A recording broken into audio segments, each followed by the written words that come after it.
आज हम एक ऐसे शहर की कहानी में उतर रहे हैं जो सिर्फ एक रात में मिट गया। रविपुरम, एक ऐसा शहर जहां मौत एक ही रात में सबको निगल गई। कहानी की शुरुआत होती है एक फ़ोन कॉल से। एक ऐसी कॉल जो पूरी ना हो सकी। अर्चना नाम की एक लड़की जो एक केमिकल फैक्ट्री में काम करती थी, अपने भाई को कुछ बताने की कोशिश कर रही थी, कुछ बहुत ज़रूरी। ये उसके आखिरी अल्फाज थे। और फिर खामोशी। इस कॉल के ठीक बाद इसकी गाड़ी का एक्सीडेंट हो गया। और बस 5 साल तक सरकारी कहानी यही थी कि ये एक हादसा था। लेकिन इसके भाई अतुल के लिए ये जवाब नहीं, बल्कि सवालों का एक ना खत्म होने वाला सिलसिला था। तो कहानी के पहले हिस्से में हम देखेंगे कि एक बहन की वो आखिरी वार्निंग क्या थी, वो पहेली जिसने अतुल को 5 साल तक सोने नहीं दिया। ये कोई आम डरावना ख्वाब नहीं था, ये 5 साल से हर रात की हकीकत बन चुका था।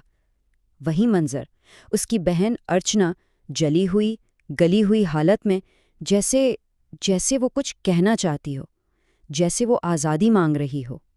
और इसी ख्वाब की गुत्थी सुलझाते हुए हम कहानी के दूसरे हिस्से में दाखिल होते हैं, रविपुरम की साजिश। यहाँ एक ज़ाती दुख एक बहुत बड़ी साजिश की शक्ल इख्तियार कर लेता है। अतल की गर्लफ्रेंड तानिया को इंटरनेट पर एक वीडियो मिलती है। एक ऐसी वीडियो जो सरकारी कहानी पर एक बहुत बड़ा सवालिया निशान लगा देती है। देखें, सरकारी तौर पर तो ये बताया गया था कि फैक्ट्री में एक जहरीली गैस लीक हुई, एक अफसोसनाक हादसा। लेकिन इस वीडियो में कुछ और ही दावा था कि ये कोई हादसा नहीं था, बल्कि इंसानों पर किया जाने वाला एक खुफिया तजुर्बा था जो बहुत बुरी तरह गलत हो गया। और सबसे अजीब बात, ये वीडियो अपलोड होते ही यूट्यूब से हटा दी गई। तो अब क्या? एक तरफ उतल का वो डरावना ख्वाब, दूसरी तरफ ये डिलीट हुई वीडियो। दोनों चीजें एक ही तरफ इशारा कर रही थीं। उन्हें यकीन हो गया कि सच्चाई जानने के लिए इस ममनुआ शहर में जाना ही होगा। तो उतल, तानिया और उनका दोस्त गौरू, तीनों ने ये खतरनाक फैसला कर लिया।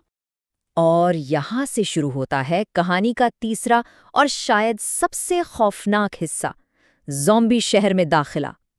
अपनी गाड़ी पीछे छोड़कर वो तीनों पैदल ही रविपुरम के इस वीरान शहर की तरफ बढ़ जाते हैं।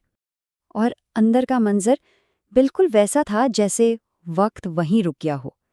कपड़े सूखने के लिए लटके हुए, मेज़ों पर खाना पड़ा पड़ा सड़ रहा था, और हर तरफ एक अजीब गहरी खामोशी। ऐसा लग रहा था जैसे एक पल में सब कुछ खत्म हो गया हो। वो अभी इस वीरानी को समझने की कोशिश ही कर रहे थे कि उन पर हमला हुआ। लेकिन हमलावर कोई इंसान नहीं था। गलता सड़ता जिस्म, गैर इंसानी ताकत और चमकती हुई सुर्ख आंखें। और इसी जद्दोजहद में तानिया मारी गई। ये साजिश अब कोई कहानी नहीं थी, ये एक जीता जागता खूनख्वार डरावना ख्वाब था, और वो अपना एक साथी खो चुके थे। शोर की वजह से ज़ोंबियों का पूरा एक घोल उनकी तरफ आ रहा था। भागते हुए अतुल और गोरो वहीं पनाह लेते हैं जहां से ये सारा किस्सा शुरू हुआ था, वो जली हुई फैक्ट्री। और यहाँ कहानी का चौथा बाब खुलता है, फैक्ट्री का तारीक राज।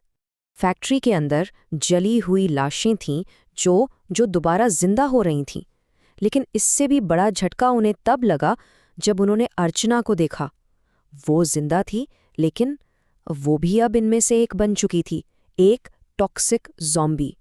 अपनी बची खुची हिम्मत जमा करके अर्चना ने उन्हें सब कुछ बता दिया कि ये सब नई दवाइयां बनाने के लिए एक खुफिया सरकारी प्रोजेक्ट था।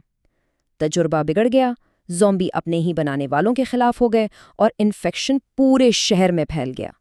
और जब कुछ काबू में न रहा तो हुकूमत ने फैक्ट्री पर बमबारी करके इसे गैस लीक का नाम दे दिया। ये एक हादसा नहीं, सच छुपाने के लिए किया गया कत्ले-आम था। और यहीं से कहानी का 5वां और आखिरी हिस्सा शुरू होता है, एक आखिरी जहरीला इंतखाब। अर्चना बताती है कि इस अजाब को ख़त्म करने का एक रास्ता है, लेकिन उसकी चाबी सबसे खतरनाक ज़ॉम्बी के पास है। फैक्ट्री का मालिक राघव अब एक आम ज़ॉम्बी नहीं, वो मास्टर ज़ॉम्बी है। वो सोच सकता है, वो दूसरों को कंट्रोल करता है। और इसी के पास एक गैस कैप्सूल है जिसे अगर बाहर तोड़ा जाए तो ये गैस तमाम ज़ॉम्बीज़ को ख़त्म कर देगी। आखिरी मुकाबले में अतुल कैप्सूल तो हासिल कर लेता है, लेकिन उसकी कीमत उसे अपने आखिरी दोस्त गौरू की जान देकर चुकानी पड़ती है। राघो उसे भी मार देता है। अब अतुल बिल्कुल अकेला है। वो कैप्सूल लेकर फैक्ट्री से बाहर निकलता है तो सामने सामने 3 लोग खड़े हैं। लेकिन वो लोग नहीं, उनकी यादें हैं। ज़ॉम्बी बनी हुई उसकी बहन अर्चना, उसकी गर्लफ्रेंड तानिया और उसका सबसे अच्छा दोस्त गौरव। इसके एक हाथ में वो कैप्सूल है जो इस सारे अज़ाब को ख़त्म कर सकता है, और सामने वो 3 चेहरे हैं जो कभी इसकी दुनिया थे। आंसुओं से भरी आंखों के साथ अतुल वो कैप्सूल जमीन पर दे मारता है। ये एक ऐसा फैसला है जो उसे अंदर से हमेशा के लिए तोड़ देगा। कैप्सूल टूटते ही हर तरफ काला जहरीला धुआं फैल जाता है और देखते ही देखते तमाम ज़ॉम्बियों के जिस्म आग पकड़ लेते हैं। पूरा शहर एक जलते हुए कब्रिस्तान का मंजर पेश करने लगता है। अतुल इस चलते हुए शहर से अकेला निकल जाता है।